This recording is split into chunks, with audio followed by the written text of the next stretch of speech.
Welcome to our St. Andrew weekday reflection that we'll be doing throughout Lent. We're spending some time with the book Hard and Holy Work that's written by Tyler Mayfield and Mary Alice Birdwhistle. Hard and Holy Work will give us an opportunity to explore how to bring together the work of greater spiritual awareness and social concern. Tyler and Mary Alice refer to that as awakening and action, which is hard and holy work. There are many ways over the next 6 weeks of the Lenten season to engage with this hard and holy work. Sunday worship will focus on the hard and holy stories from the book of Exodus. And then on Monday evening, you're welcome to participate in a Zoom book study. We also have a weekly devotional that's been written by our own student pastors, Cristal and Lindsay Jane, and those are going to be available in print or by email. And then every Wednesday, we'll be sharing a short video reflection from the authors themselves. Lent is so much more than just giving something up. It's a time to grow spiritually. We hope that you take these simple opportunities to do just that.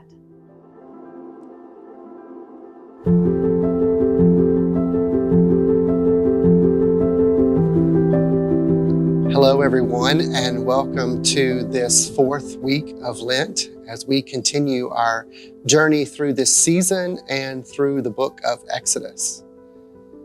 This week of Lent, we have arrived at Exodus chapter 14. It is the story of the crossing of the sea. Now, many events have occurred since we found Moses last week at the burning bush. You can read about those in those opening chapters of Exodus. Moses has successfully now led the people of God out of Egypt after a series of devastating plagues. And now they find themselves at the Great Sea with few options. And it's here that I want to highlight a story, a midrashic story about Nachshon. Now, midrash is a type of ancient rabbinic and therefore Jewish biblical interpretation. Midrash often fills in the gaps of the story as it retells the biblical narrative. And there's this wonderful midrash about Nachshon.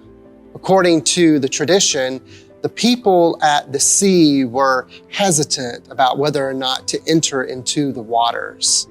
They didn't exactly want to jump in, and the waters hadn't parted yet. But Nachshon was ready. And even though he couldn't see what was about to happen, and even though the waters weren't parted yet, he waded into the waters. He entered into the waters before they had parted. And he went further. And according to the Midrash, he went further in until the waters had almost covered his whole body. And then at that moment, God began to part the waters and to dry up the sea.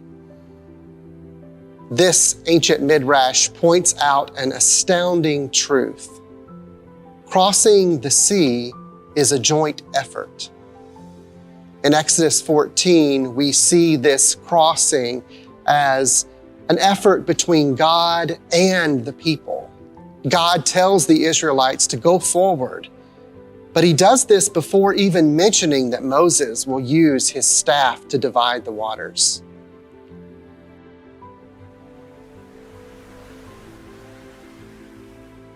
This week, we ask you to reflect on this Exodus event.